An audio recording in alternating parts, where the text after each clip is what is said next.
গোটা পৃথিবীর ভিতরে সব থেকে সম্মানিত মানুষ তিনি হলেন কাবা ঘর বাইতুল্লাহর ইমাম।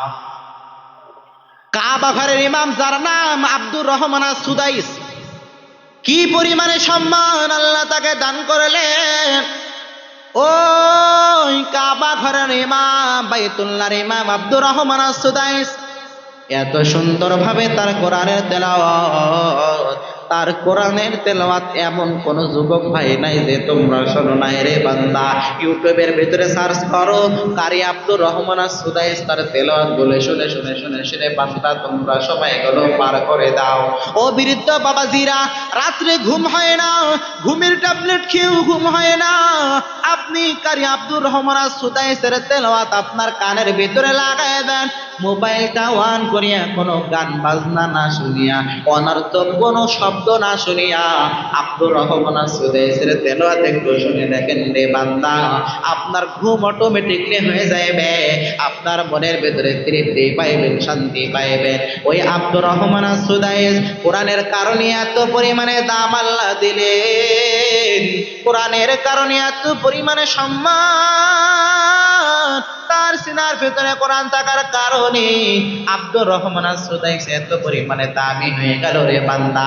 আব্দুর রহমান সুদাইস তার বাড়ি কিন্তু মক্কার কোনো কাছাকাছি বিষয়টি এমন না, বরঞ্চ ইতিহাসের ভেতরে এসেছে তার বাড়ি হলো দাম্মাম নামক একটা শহর, প্রায় মক্কা থেকে 14 থেকে 1500 মাইল দূরে, এত দূরে তার বাড়ি। আবার অনেক ইতিহাসে এসেছে তার বাড়ি হলো আল কাসিম নামক শহরের ভেতরে, মক্কা থেকে অনেক দূরে তার বাড়ি। কিন্তু মক্কার বাইতুল্লাহর ইমাম আল্লাহ পাক তাকে কেন বানায় দিলেন রে বাবা? মক্কার বাইতুল্লাহ কাবা ঘরের ইমাম আল্লাহ পাক তাকে নিয়োজিত করে দিলেন রে বান্দা। এত পরিমাণে সম্মান আল্লাহ রব্বুল আলামিন দান করলেন যে ইমামের পিছনে যারা হজ করতে গিয়েছে তারা নামাজ পড়েছে, এমন কোন হাজি নাই যারা নামাজ পড়ে নাই। তার তেলাওয়াত শুনে এমন কোন হাজি নাই যে কান্নাকাটি করে নাই। এত সুন্দর সুমধুর কণ্ঠের তেলাওয়াত যখন সে করে রে বান্দা, যতই আপনার মন হৃদয় যতই পাথরের হোক না কেন, তার তেলাওয়াত যদি একটু মন দিয়ে শোনেন আপনি কান্না করতে বাধ্য হয়ে যাবেন রে বান্দা। আব্দুর রহমান সুদাইস ছোট্টবেলায় তার ভিতরে কোরআন তার গার্জিয়ানরা চেষ্টা করে তার ভিতরে ঢুকায় দিল।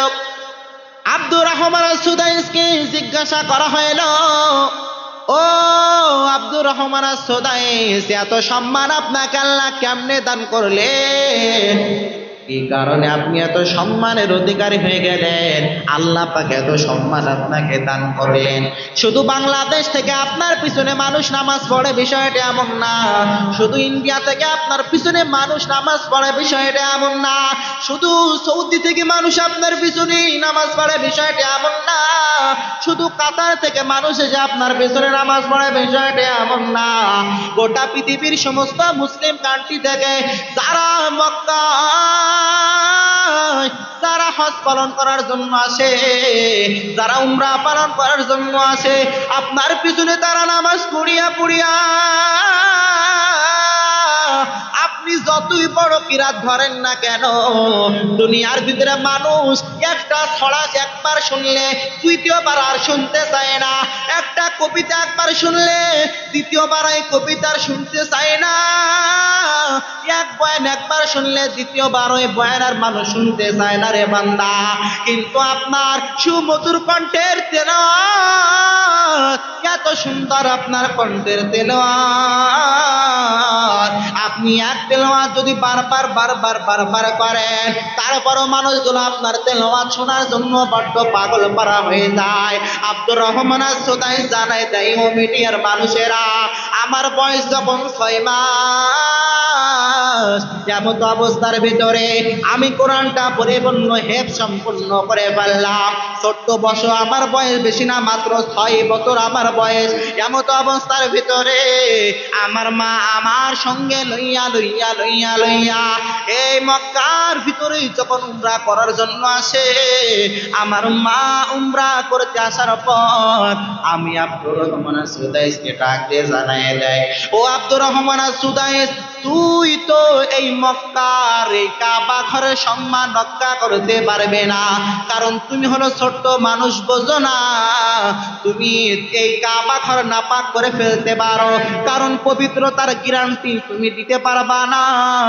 আবার 2 নম্বরে এত ভিড়ের ভিতরে তুমি আব্দুর রহমান সুদাইসকে আমি মা মেনটেন করতে পারবো না, সুতরাং তোমার কাবা ঘর তওয়াফ করার দরকার নয়। কাবা ঘরের পাশে হাতিমে কাবা এই জায়গায় তুমি দাঁড়ায় থাকো, আমি মা কাবা ঘরটা একটু তওয়াফ করে করে আসি। এমত অবস্থার ভিতরে আব্দুর রহমান সুদাইস তার মা আব্দুর রহমান সুদাইসকে হাতিমে কাবার পাশে দাঁড়ান করায় করায় যখন কাবা ঘরটা চক্কর দিয়ে দিয়ে দিয়ে দিয়ে দিয়ে যখন হাতিমে কাবার কাছে আসছে, তখন হাতিমে কাবার দিকে তাকায় দেখে আমার আব্দুর রহমান সুদাইস এখানে দাঁড়ানো নাই। আব্দুর রহমান সুদাইস কোথায় গেছে? আব্দুর রহমান সুদাইসের মায়ের মাথায় বড় টেনশন। আব্দুর রহমান সুদাইস এমত অবস্থার ভিতরে সাফা এবং মারওয়ার মাঝখানে একটা জায়গা রয়েছে, ওই জায়গার ভিতরে ছোট্ট ছোট্ট বাচ্চাদের সাথে খেলা করার জন্য চলে গিয়েছে রে বান্দা। এবার আব্দুর রহমান সুদাইসের মা ওখান থেকে আর কোথাও যায় না, মনে মনে চিন্তাধারা করলো, আমি যদি আমার সন্তানকে খোঁজার জন্য যাই, আমার সন্তানও আমি মাকে খোঁজার জন্য যাইবে, এক সময় দেখা যাইবে আমিও হারাই যাইব, আমার সন্তানটাও হারাই যাইবে। যার কারণে আব্দুর রহমান সুদাইসের মা ওই হাতিমে কাবার কাছে দাঁড়ায় রইলেন, বিন্দু পরিমাণে কত এক সামনে এক কদম পা সামনে অতিক্রম পারে না। কিছুক্ষণ পরে দেখা গেল আব্দুর রহমান সুদাইস ওই সাফা এবং মারওয়া নামক মধ্যবর্তী জায়গা থেকে মায়ের জায়গায় দৌড়ায় চলে আসলো। মা এবার ডাক দেয়, জানায় দেয়, ও আব্দুর রহমান সুদাইস কই গেছিলা বলো? আব্দুর রহমান সুদাইস ডাক দিয়ে জানায় দেয়, মা আমি ছোট্ট ছোট্ট বাচ্চাদের সাথে খেলা করার জন্য আমি ওই জায়গার ভেতরে গিয়েছিলাম। মা আবার আব্দুর রহমান সুদাইসকে হাতিমে কাবার পাশে রেখে রেখে পরিপূর্ণ আবার কাবা ঘর তওয়াফ করা শুরু করে দিলেন। কাবা ঘর তওয়াফ করতেছে তওয়াফ করতেছে তওয়াফ করতেছে, হঠাৎ করে দেখলো মা আব্দুর রহমান সুদাইস সেও মায়ের পিছনে পিছনে তওয়াফ করে। আব্দুর রহমান সুদাইস সেও মায়ের পিছনে পিছনে তওয়াফ করে। বারবার মা বলে, সন্তান তুমি কাবা ঘর তওয়াফ করো না, তুমি একবার হারাই গেলে তোমার পাওয়া বড্ড কষ্ট হয়ে যাবে। আব্দুর রহমান সুদাইস তারপরও মায়ের কথা শুনে না, বরঞ্চ কাবা ঘরে গিলাফসে এবার চোখ লাগাই দিল, কাবা ঘরের গিলাফসে একটু পাজা করে ধরলো, কাবা ঘরের গিলাফসে হাত লাগায় লাগায় লাগায় লাগায় সে কান্নাকাটি করতে লাগলো। তার মা ডাকতে জানায় দেয়, ও আব্দুর রহমান কাবা ঘর থেকে দূরে চলে যাও, কারণ কাবা ঘরের পবিত্রতা তুমি রক্ষা করতে বিন্দু পরিমাণে পারবে না। আব্দুর রহমান সুদাইস তার মাকে ডাক দিয়ে জানায় দেন, মা আমাকে যে আপনি কাবা ঘর থেকে দূরে সরে যাইতে বলতেছেন, ও মা আমাদের আল কাসিম শহরের ভিতরে, আমাদের হাম্মাম শহরের ভিতরে হাজার হাজার হাজার হাজার বিল্ডিং দেখেছি, এত এত এত এত বাড়ি ঘর তোর আমি দেখলাম, আমার মনে হয় না এই কাবা ঘরের মতো দ্বিতীয় ঘর আর পৃথিবীতে আছে। এত সুন্দর ঘর, এই ঘরের আমি বড্ড পাগল হয়ে গিয়েছি। ও মা তুমি আমাকে এই ঘর থেকে দূরে সরাই দিবে না, এই ঘরের জন্য আমি বড্ড পাগল। আব্দুর রহমান সুদাইস ছোট্টবেলায় একটু দুষ্টু ছিল, যার কারণে আব্দুর রহমান কোনো দুষ্টুমি করলে কোনো শয়তানি করলে তার মা তার এত পরিমাণে বকা দিত আর বলতো, তোকে কি আল্লাহ তাআলা বাইতুল্লাহর ইমাম বানাতে পারে না? আর আমাদের সন্তানরা দুষ্টমি করলে শয়তানি করলে আমরা বলি, তোরে কি আল্লাহ তাআলা মরণ দেয় না? বলে কি বলে না? আমাদের সন্তানকে আমরা বলি, তোকে কি আল্লাহ তাআলা কানা করে না, লোলা করে না, বোবা করে না? তোকে কি আল্লাহ তাআলা দুনিয়া থেকে নিয়ে যায় না? আল্লাহ পাক দুনিয়াতে এত মানুষের মরণ দেয়, তোকে কেন আল্লাহ মরণ দেয় না? ও আমার কুষ্টিয়ার সদরের বৃদ্ধ বাবাজিরা, ও আমার পর্দার সম্মানিত মা বোনেরা, বিন্দু পরিমাণে সন্তানের জন্য এমন বদদোয়া করা যাবে না রে বান্দা। আব্দুর রহমান সুদাইস তার মাকে ডাক দে, জানায় দেন, ও মা, আমাকে আপনি কাবা ঘরের গিলাফ থেকে দূরে নিয়ে যায় না, আমি কাবা ঘরের বড্ড পাগল হয়ে গিয়েছি। ওই মা এবার আব্দুর রহমান সুদাইসের জন্য দোয়া করে। আব্দুর রহমান সুদাইসের সামনে মিডিয়ার লোকজন গিয়ে জানায় দেয়, ও আব্দুর রহমান সুদাইস, কেমনে তুমি কাবা ঘরের ইমাম হইলা বলে দাও। আব্দুর রহমান সুদাইস জানায় দেন, ও মিডিয়ার আমার কর্মীরা, মিডিয়ার আমার ভাইয়েরা, আমি এই কাবার ইমাম হইলাম আমার মায়ের দোয়ার কারণে। কেমনে মায়ের দোয়া পেয়ে গেল? আব্দুর রহমান সুদাইসকে তার মা কোলের ভিতরে তুলিয়া তুলিয়া বাইতুল্লাহর পাশে গিয়ে আব্দুর রহমান সুদাইসের মা আল্লাহর কাছে দুইটা হাত তুলে বলেছিল, আল্লাহ, তুমি আমার সন্তানকে এই বাইতুল্লাহ কাবা ঘরের ইমাম বানায়া দাও। আমার আল্লাহ তার দোয়াটা কবুল করে নিলে। আমার আল্লাহ দোয়াটা এত পরিমাণে কবুল করে নিলেন রে বান্দা, কাবা ঘরের এখনো পর্যন্ত আব্দুর রহমান সুদাইস ৪২ বছর ধরে ইমামতি করতেছে। এখনো পর্যন্ত আব্দুর রহমান সুদাইস কোন নামাজের ভিতরে বিন্দু পরিমাণে একটা হরফের লুকমা খায় না। আব্দুর রহমান সুদাইস ৪২ বছর ধরে ইমামতি করেন, তারপরও বিন্দু পরিমাণে একটা লোকমায় কোনো খায় না রে বান্দা। ওই আব্দুর রহমান সুদাইসের কি পরিমাণে দাম, কি পরিমাণে সম্মান রে বান্দা। ওই আব্দুর রহমান সুদাইস তার মায়ের দোয়ার কারণে সম্মানিত হয়ে গেল। এই জন্য দুনিয়ার ভেতরে, ও আমার কুষ্টিয়ার বৃদ্ধ বাবাজিরা, ও আমার কুষ্টিয়ার যুবক ভাইয়েরা, এই জন্য মায়ের দোয়া লইয়া লইয়া সামনে আগানো লাগবে রে বান্দা। মা বাবার মনে কষ্ট দেওয়া যাবে না, মা বাবার খেদমত করে করে সামনে অগ্রসর হওয়া লাগবে রে বান্দা। সন্তান আল্লাহ দান করেছেন, সন্তানকে কোরআনে হাফেজ বানানো লাগবে, আলেম বানানো লাগবে।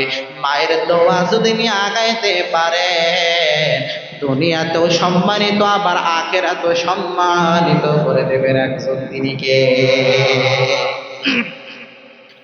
আব্দুর রহমান সুদাইস মায়ের দোয়ার কারণে কাবার ইমাম হয়ে গেল রে বান্দা। তাহলে মায়ের দোয়া এত পরিমাণে দামি দোয়া, মায়ের দোয়া যদি আল্লাহ কবুল করে না, তাহলে আপনাকে আল্লাহ তাআলা হিরো থেকে জিরো বানাবে না, বরং জিরো থেকে আপনাকে আল্লাহ হিরো বানিয়ে দিতে পারে কি পারে না? আবার মায়ের বদদোয়া যদি লেগে যায়, তাহলে হিরো থেকে জিরো আল্লাহ বানায় দেয়। যেই মা বাবা এত কষ্ট করে আপনাকে আমাকে লালিত পালিত করল রে বান্দা, পয়গম্বর নবী সাল্লাল্লাহু আলাইহি ওয়াসাল্লাম তার একজন প্রিয় সাহাবী যার নাম হলো আলকামা রাদিয়াল্লাহু আনহু। নাম কি? আলকামা রাদিয়াল্লাহু আনহু। এত পরিমাণে দামি একজন সাহাবী আলকামা রাদিয়াল্লাহু আনহু, জীবনে তার নামাজের কোনো কমতি হয় নাই, জীবনে যাকাতের কোনো কমতি হয় নাই। আলকামা রাদিয়াল্লাহু আনহু এত পরিমাণে সম্পদ দান করেছেন, এত পরিমাণে ইবাদত বন্দেগী করেছেন। আলকামার ইবাদতের বিন্দু পরিমাণে কোনো ঘাটতি নাই, নামাজের ঘাটতি নাই, জিকিরের ঘাটতি নাই, কোরআন তেলাওয়াতের কোনো ঘাটতি নাই। ওই আলকামা রাদিয়াল্লাহু আনহু যখন মৃত্যু শয্যায় শায়িত হয়ে গেল, আলকামার যখন মৃত্যু বরণ হইবে, এমত অবস্থার ভেতরে আলকামার পরিবারের লোক জানায় দেন, আলকামা, তুমি মনে হয় দুনিয়াতে আর বেশি দিন বাঁচবে না, তুমি মনে হয় আর দুনিয়াতে বেশি সময় জীবিত থাকবে না। তোর তো জবান দিয়ে উচ্চারণ করো লা ইলাহা ইল্লাল্লাহ। সকল মানুষজন মৃত্যুবরণ যখন মানুষ করে, দেখবেন সকলে এসে কালেমার তালকিন দেয় কি দেয় না? আলকামার সামনে এসেও তার মানুষগুলো, তার পরিবারের মানুষগুলো একটু কালেমার তালকিন দিতেছে, কিন্তু আলকামার জবান দিয়ে কালেমা উচ্চারণ হয় না। সকলে এসে বারবার চেষ্টা করতেছে তার জবান দিয়ে একটু কালেমা উচ্চারণ করাবে, কিন্তু তার জবান দিয়ে কালেমা উচ্চারণ হয় না। এই খবর পয়গম্বরের কাছে তার স্ত্রী দৌড়ে গিয়ে জানাবেন, ও পয়গম্বর, আমার স্বামী মৃত্যু শয্যায় শায়িত হয়েছে, আমার স্বামীর জবান দিয়ে কালেমা উচ্চারণ হইতেছে না। ও পয়গম্বর, মেহেরবানি করে আপনি একটু এসে আমার স্বামীর একটু কালেমা উচ্চারণ করাই দেন। পয়গম্বর নিজে যায় নাই, বরঞ্চ পয়গম্বর 4 জন সাহাবীকে পাঠায় দিলেন। বেলাল রাদিয়াল্লাহু আনহু সহ আরো 3 জন সাহাবী, মোট 4 জনকে পাঠিয়ে দিলেন। ও আমার সাহাবায়ে কেরামরা, তোমরা দৌড়ে চলে যাও, ও আলকামার জবানে একটু কালেমার তালকিন দাও। পয়গম্বরের সাহাবী তারা আলকামার সামনে হাজির হওয়ার পর পয়গম্বরের সাহাবীরা যে যখন আলকামাকে ডাক দিয়ে জানায় দেয়, ও আলকামা, তোমার তো মনে হয় হায়াত একেবারে শেষ হয়ে গেছে, তুমি মনে হয় আর বেশি সময় জীবিত থাকবে না, দ্রুত জবান দিয়ে একবার কালেমা উচ্চারণ করে দাও। তারপরও আলকামা যতই চেষ্টা করে জবান দিয়ে কালেমা উচ্চারণ হয় না রে বান্দা। আলকামার জবান দিয়ে বিন্দু পরিমাণে কালেমা বাইর হয় না। এমত অবস্থার ভিতরে বেলাল রাদিয়াল্লাহু আনহু পয়গম্বরের দরবারে আবার হাজির হয়ে গিয়েছে। পয়গম্বরকে ডাকতে জানাবেন, ও পয়গম্বর, আলকামার জবান দিয়ে বিন্দু পরিমাণে কালেমা উচ্চারণ হইতেছে না। পয়গম্বর ডাকতে জানাবেন, ও বেলাল, আলকামার মা এবং বাবা দুনিয়াতে জীবিত আছেনি? বেলাল রাদিয়াল্লাহু আনহু বলে, পয়গম্বর, আলকামার বাবা দুনিয়াতে জীবিত নাই, কিন্তু মা জীবিত আছে। বলে, তাহলে তার মাকে আমার সামনে এনে হাজির করো। তার মা যদি আসতে সক্ষম না হয়, তাহলে আমি পয়গম্বর নিজে তার সামনে যাইব। বেলাল রাদিয়াল্লাহু আনহু দৌড়ে চলে গেল আলকামার মায়ের কাছে। আলকামার মাকে ডেকে পয়গম্বরের সামনে আনা হইল। পয়গম্বর ডাকতে জানায় দেন, ও আলকামার মা, তোমার সন্তান কেমন ছিল? বলে, আমার সন্তান খুব ভালো ছিল, সে বিন্দু পরিমাণের নামাজ রোজা ইবাদত বন্দেগীতে কোনো ঘাটতি করতো না। আমার সন্তান দান সদকা করতো, অনেক পরিমাণে সব সময় জিকির আজগার করতো। তাহলে তোমার সন্তানের জবান দিয়ে কালেমা কেন উচ্চারণ হয় না? এমত অবস্থার ভিতরে আলকামার মা বলতে চায় না, তারপরও পয়গম্বর জোর করে করে করে এবার জিজ্ঞাসা করলো। আলকামার মা পয়গম্বরকে ডাকতে জানাবেন, ও পয়গম্বর, আমার সন্তানের জবান দিয়ে কালেমা কেন উচ্চারণ হয় না? আমি তো এটা বলতে পারি না। পয়গম্বর এবার আলকামার মাকে জানাই দিল, আলকামার মা, তুমি তোমার সন্তানের উপরে কি পরিমাণে খুশি, নাকি তুমি তোমার সন্তানের উপরে বেজার? আলকামার মা ডাকতে জানে দেন, ও পয়গম্বর, আমি আমার সন্তানের উপরে বেজার। কি কারণে বেজার জানায় দাও। বলে, আমি বলতে পারবো না। তারপর পয়গম্বর জোর করে করে করে তার কাছ থেকে এবার শুনলো। পয়গম্বরকে এবার ডাক দিয়ে জানায় দেন, ও পয়গম্বর, আমার সন্তান দুনিয়ার ভিতরে সুন্দরের রূপবতী কন্যা স্ত্রী পাওয়ার পর আমি মাকে বিন্দু পরিমাণে কোনো মূল্যায়ন করতো না, আমি মাকে কোনো প্রাধান্য দিত না, যার কারণে আমি আমার সন্তানের উপরে বেজার, আমি আমার সন্তানের উপরে পরিপূর্ণ নারাজ রয়েছে। আমার সন্তান আমি মায়ের তেমন দেখাশোনা করতো না, তার বিবি এবং স্ত্রী নিয়ে আনন্দ ফুর্তি করতো, আমি মাকে কোনো আদর যত্ন করতো না। পয়গম্বর এবার জানায় দেন, ও আল্লাহর বান্দি, এই কারণেই তো তোমার সন্তানের জবান দিয়ে কালেমা উচ্চারণ হইতেছে না।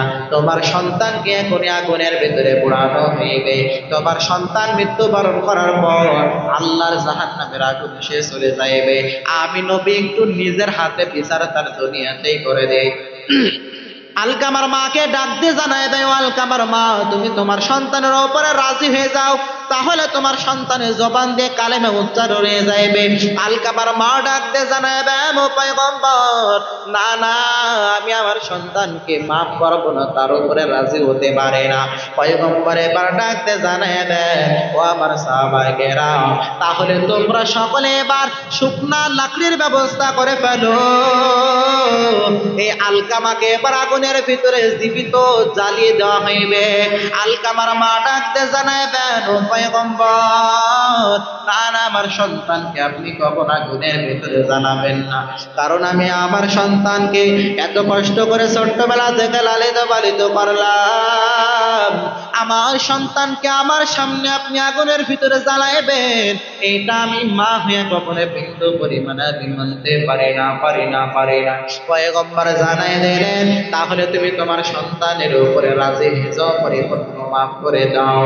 ওই মা এবার পয়গম্বরকে জানাই দিলেন, ও পয়গম্বর, আমি আমার সন্তানকে ক্ষমা করে দিলাম, তার উপরে রাজি হয়ে গেলাম। পয়গম্বর এবার বেলাল রাদিয়াল্লাহু আনহুকে ডাক দিয়ে জানাইবেন, ও বেলাল, দ্রুত যাও, এবার আলকামার দরবারে যাও, আলকামার কাছে গিয়ে এবার কালেমার তালকিন দিয়ে দাও। এমন তো অবস্থার ভিতরে বেলাল রাদিয়াল্লাহু আনহু এবার দৌড়ায় ও এবার আলকামার কাছে গিয়ে যখন বলে, ও আলকামা, একবার জবান দিয়ে কালেমা উচ্চারণ করো। আলকামাকে একবার বলতে দেরি হইল, আলকামা তার জবান দিয়ে কালেমা উচ্চারণ করতে দেরি করে নাই। জীবনের মূল কষ্ট মায়ের প্রসব বেদনায়, সাত আসমান সাত জমিন তখন মায়েরই মাথায়। জীবনের মূল কষ্ট মায়ের প্রসব বেদনায়, সাত আসমান সাত জমিন তখন মায়েরই মাথায়। এমন মাকে কেমনে আজি, এমন মাকে কেমনে আজি যাব আমি ভুলিয়া। ও আমার প্রাণের মা, মা গো মা, কোথায় গেলে মোরে ছাড়িয়া। জনম দুঃখী ইয়াতীম আমি, চাই না কেহ ফিরিয়া। আমি যখন ছিলাম আমার মায়ের উদরে, চলা ফিরা করলেন যে মায় কত কষ্ট করে। আমার সুন্দর মুখ দেখে মায়ের, আমার সুন্দর মুখ দেখে মায়ের ব্যথা যায় যে আশায়া। ও আমার প্রাণের মা, মা গো মা, কোথায় গেলে মোরে ছাড়িয়া। জনম দুঃখী ইয়াতীম আমি, চাই না কেহ ফিরিয়া। ও আমার প্রাণের মা, মা গো মা, কোথায় গেলে মোরে ছাড়িয়া।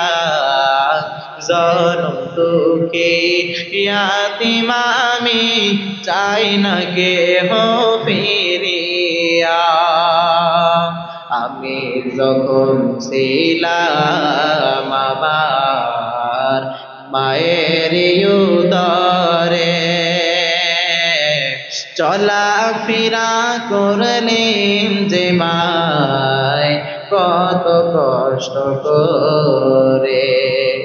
আমার সুন্দর মুখ দেখে মায়ের, আমার সুন্দর তোমার মুখ দেখে মায়ের ব্যথা যায় যে হাসায়া।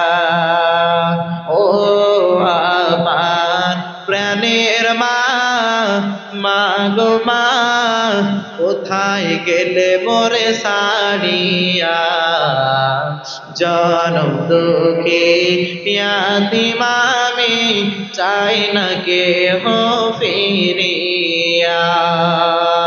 ও আমার প্রাণের মা, মা গো মা, কোথায় গেলে মোরে সারিয়া।